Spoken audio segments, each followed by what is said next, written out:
I'm glad you're here. In this video, I'm going to be showing you a few different strategies or movement ideas that you can use to make it easier to get up from and back down to the floor. So first, who is this video for? Well, this video is for you if you find it difficult to get up from the floor or back down. If getting up from the floor and back down is painful, if it requires a lot of effort, if it feels like you're muscling too much, if it feels like it should be easier, but you're just not sure how to make that happen. This video is also for you if you're not even sure how you would get up if you found yourself on the floor. And I get it, so many of us are so used to sitting all day on chairs that we sometimes forget that the floor is even an option. And we can lose touch with the ways to organize ourselves so that we can more easily be getting up and down from the floor. So we're going to be going through 3 movement strategies that will hopefully help you get creative and make it easier to get up from the floor and get back down. All of these movement strategies are inspired by the Feldenkrais method. So we're going to look at some ways to make getting up from the floor less effortful, to help reduce the stress on your joints. And if you haven't even thought about sitting on the floor in a long time, or you can't even remember the last time you sat on the floor, maybe these movement strategies will actually inspire you to try that. A couple of quick notes before we dive in. There are, as I said, 3 different strategies, and you can try them in any order. The next thing is, and I mention this as I go through each of the strategies, but you should always go at your own pace. Always stay with what is easy and fluid for you, making sure you're not holding your breath or creating tension anywhere in the system. I also just encourage you to give yourself as much time as you need with these movements. Always make it an exploration rather than a challenge or a goal that you're trying to meet. In the video, I will be talking through each of the movements as well as showing them to you. But once you feel like you have the idea of a particular movement strategy or a picture of what you need to do, feel free to explore it on your own as you listen to the audio. There's no need necessarily to be watching what I'm doing the whole time unless it's helpful for you. So with all that in mind, let's get started.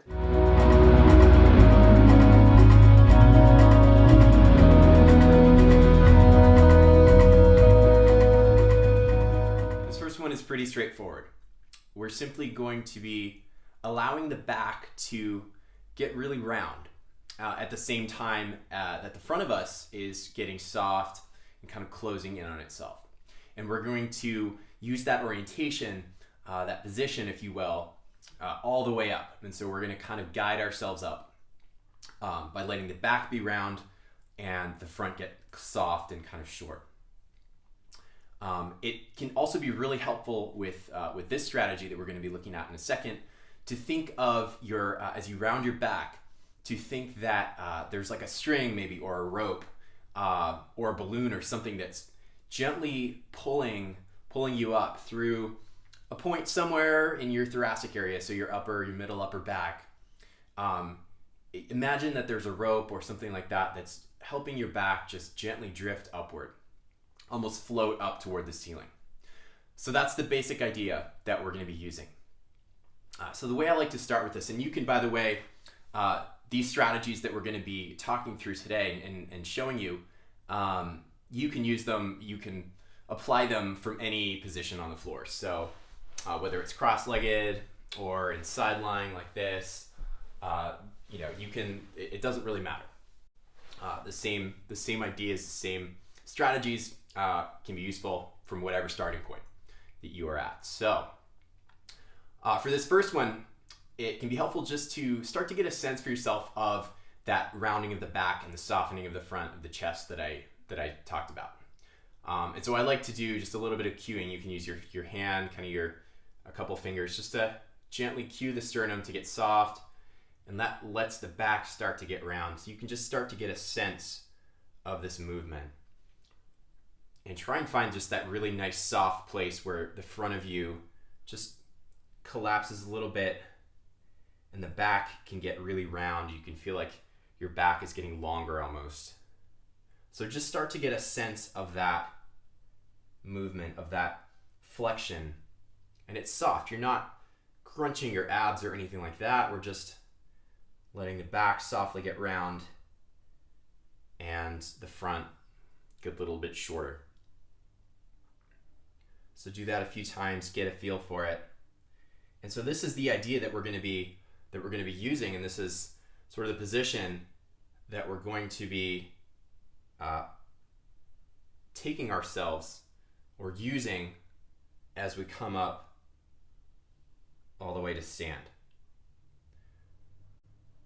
So the other thing to remember as you're using any of these strategies to get up from the floor is to always make sure that you're breathing, you're not pausing, you're not holding your breath, or you're not kind of freezing it.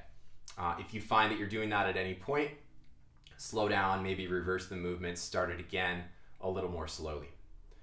So that's key. We don't want to find ourselves getting to a place where we don't know where to go, we hold our breath. If you find yourself doing that, slow down, take it back, try it again a little more slowly. So letting the back get round again, chest get soft. So now I'm going to start to think about, okay, can I let my back get round and think about how I'm going to start shifting my weight to get up from the floor. So I'm going to start to do that. So I'm letting my back stay round. I'm letting the head kind of hang a little bit. The head doesn't really have an agenda. It's just kind of going along for the ride here. So I'm just keeping that idea of the back staying round. And if you find at any point that you kind of come out of that, just gently, softly go back into it. Again, checking in with your breath. So I'm choosing to come up on the right here, but I'm keeping that rounded back. My head is hanging softly. You can let your arms dangle a little bit to kind of help accentuate or stay in that rounded back kind of position. Keeping my breathing soft, just shifting my weight, finding how do I want to come up? Where's that path for me? Start to shift my weight a little more. Still with the background. I'm still breathing relatively easily. And imagining that string, that rope that we talked about, starting to pull the back up, that point in the middle upper back, we're starting to maybe almost float up toward the ceiling. So just imagine that you're becoming as light as that balloon or whatever that image is that helps you think about coming up as though you're almost weightless in a way. So I'm going to shift my weight a little more, just staying with this idea of the back being round. And you can play with this for as long as you like. There's no rules, as long as you stay comfortable, as long as you're breathing easily, as long as you're not getting dizzy, staying comfortable. So now I'm going to think about coming up. I'm letting that balloon pull me up, pull my back all the way up, keeping my back round. Oh, I'm staying long.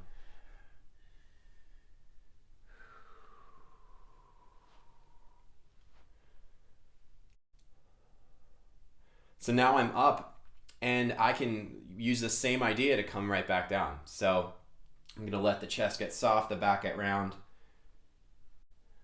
and just slowly, gently let myself fold back in down to the floor. Shift my weight as I need to. And again, you can do this from any starting position. So I'll do it in side lying here. So I'm going to come around, keeping the back round. That rope, that balloon is pulling me up, just making me weightless.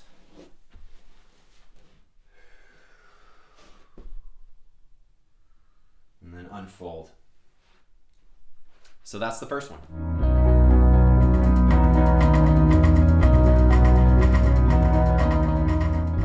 With this next strategy for getting up from the floor, we're going to be working mostly with the head.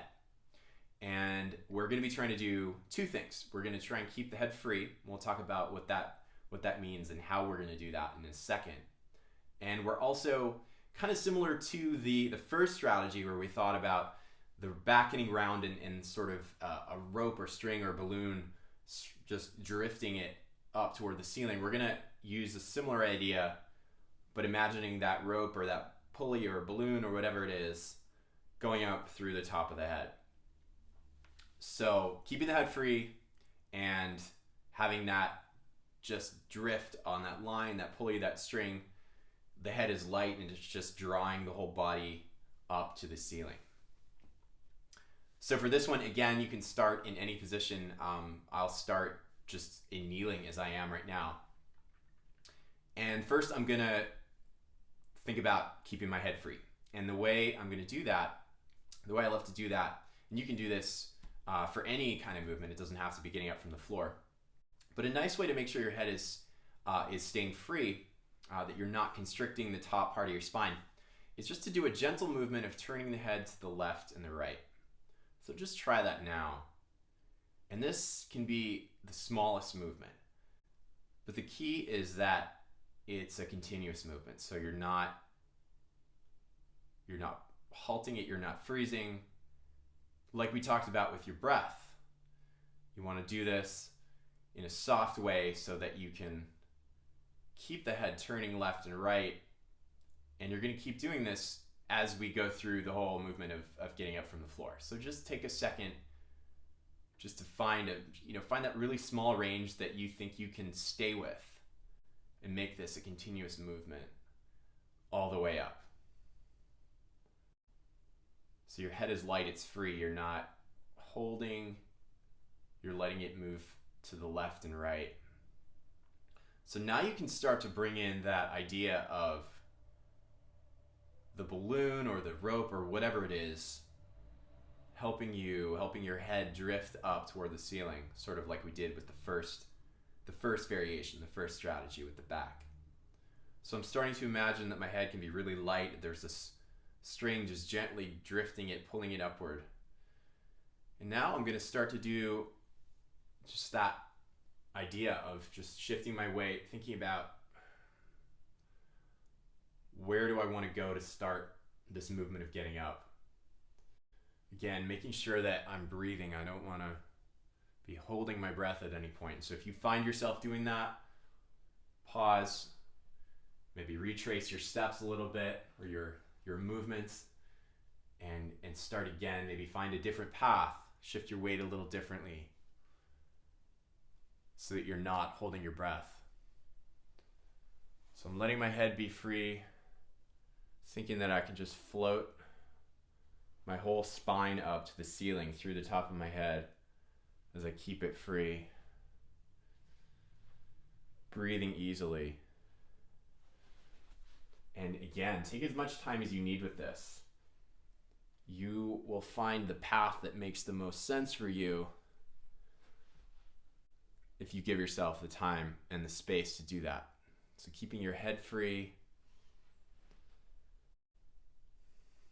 keeping your breathing fluid, and imagining that line that's drawing your head up toward the ceiling. So now,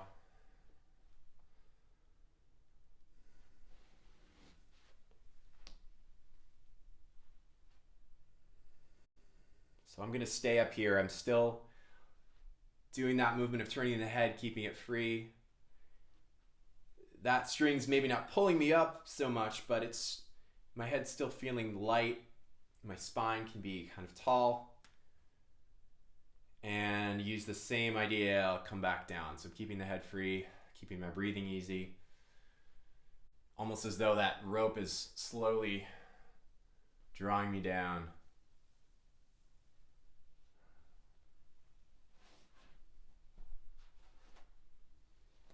And there you have it.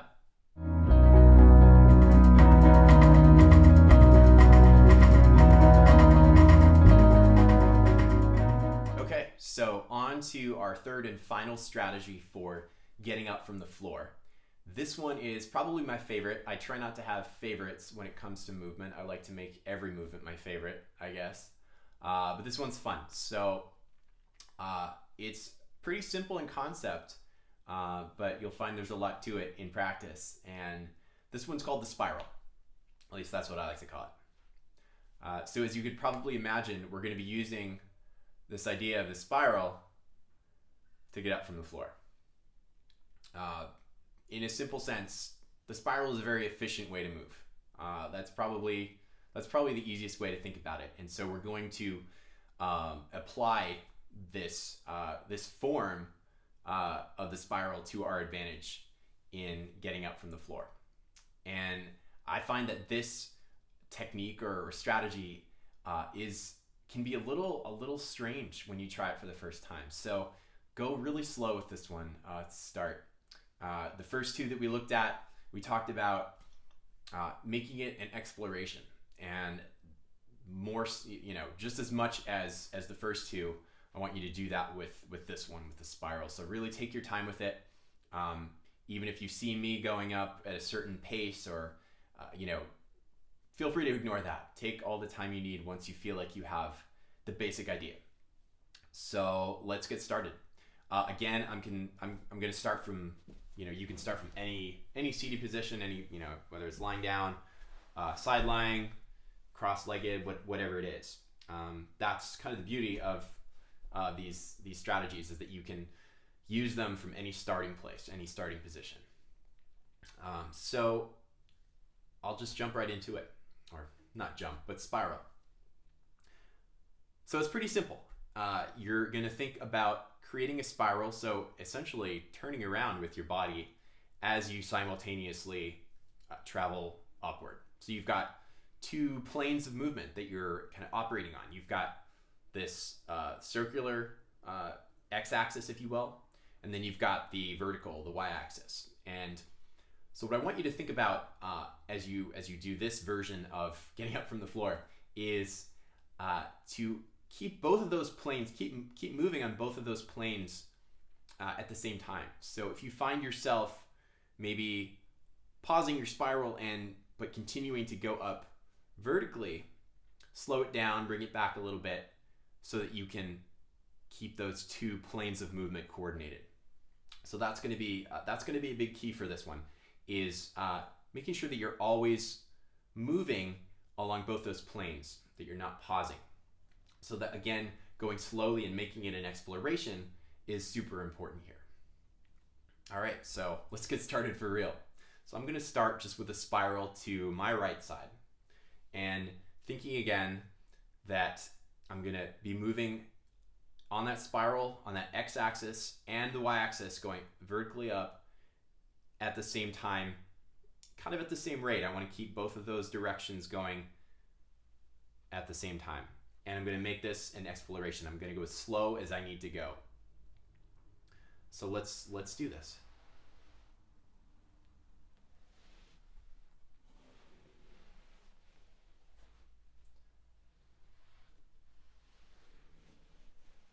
So again, it can take a little time to get used to the idea of coming up as you spiral around at the same time, to sort of integrate those two planes of movement.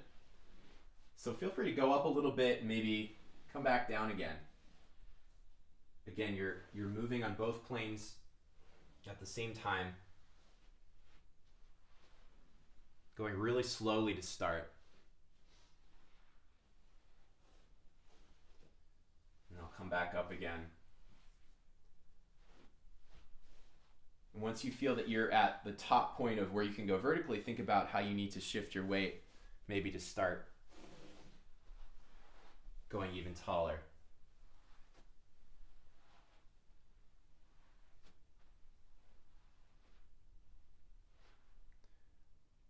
So now I'm up. I'm going to come back down, again continuing to go to the right because that's where I've been going. So see what that's like.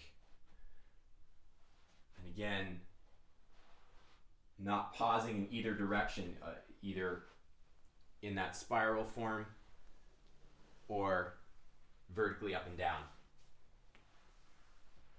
So that time it felt pretty easy to come down a little faster than I came up.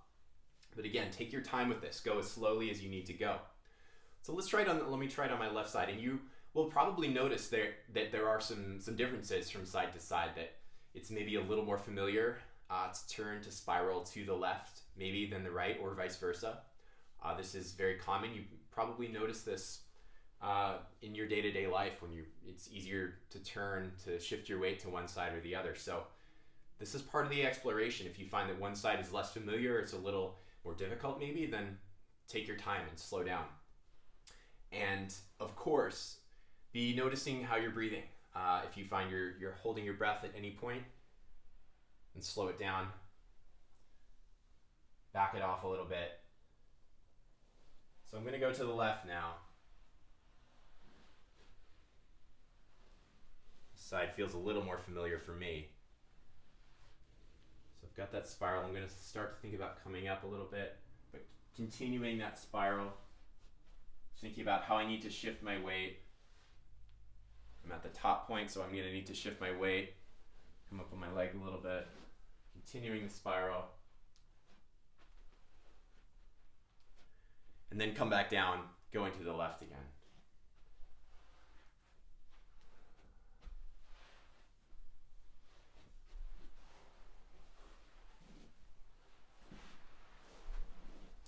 So as you get used to this, you can start to maybe do it even a little bit faster.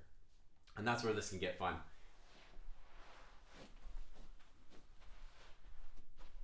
And again, keep that spiral going, and you can go up and down and just keep coming down and back up.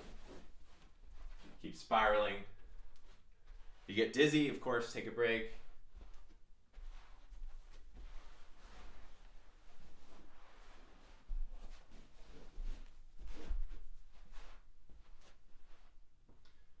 Let's go the other way.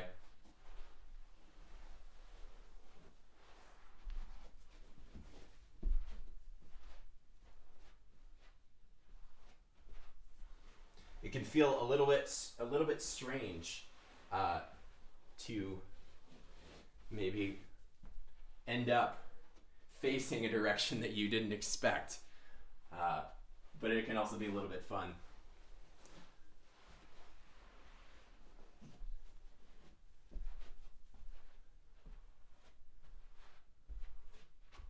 So there you have it. Play with it. Try not to get too dizzy, and have fun.